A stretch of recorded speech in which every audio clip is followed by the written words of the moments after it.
السلام علیکم ورحمۃ اللہ وبرکاتہ۔ میں ہوں آپ کا ٹیچر زبیر وہاب اور آپ دیکھ رہے ہیں mentoring on screen YouTube channel. آج کے سبق میں ہم اسلامیات کے حدیث نمبر 6 کا مطالعہ کرتے ہیں۔ تو اس حدیث نمبر 6 کا مفہوم جو ہے، ترجمہ اس کا یہ ہے، علم حاصل کرنا ہر مسلمان پر فرض ہے۔ تو اس حدیث میں علم کی اہمیت بتائی گئی ہے کہ موجودہ دور میں ہر قسم کی علم جو ہے، معلومات جاننے اور ہر طرح کے علوم و فنون کے بارے میں دسترس رکھنے والے کو ہم علم سے کہا جائے گا۔ جو بھی دسترس رکھتا ہے ہر علم و فنون پہ، کسی بھی چیز میں وہ ماہر ہے، تو اس کو علم سمجھا جائے گا۔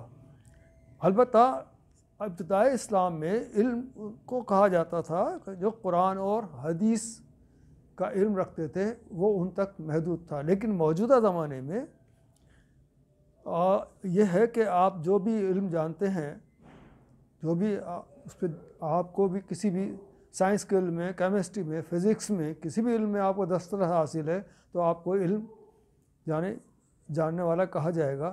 تو یہ بات ہے۔ تو اب علم کی بھی دو حیثیتیں ہیں کہ ایک ہے فرض عین اور ایک ہے فرض کفایہ۔ فرض عین کیا ہے کہ ہر آدمی چاہے وہ مرد ہو یا عورت اتنا علم ضرور سیکھے جس کے ذریعے وہ عقیدہ کی ضروری باتیں، مثلاً حلال حرام، پاک ناپاک، اور اپنی ذمہ داریوں کو پہچان سکے کہ بحیثیت مجموعی اس کی ذمہ داری کیا ہے۔ اگر بیوی ہے تو اس کی ذمہ داری کیا ہے، اگر شوہر ہے اس کی ذمہ داری کیا ہے، باپ ہے اس کی ذمہ داری کیا ہے، ماں ہے اس کی ذمہ داری کیا ہے۔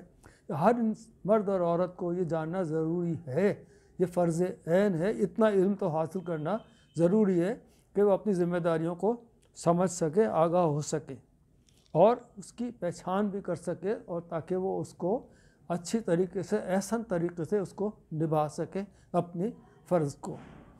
دوسرے فرض کفایہ یہ ہے کہ دین کا مکمل علم حاصل کرنا اور پھر دنیاوی علوم کو حاصل کرنا۔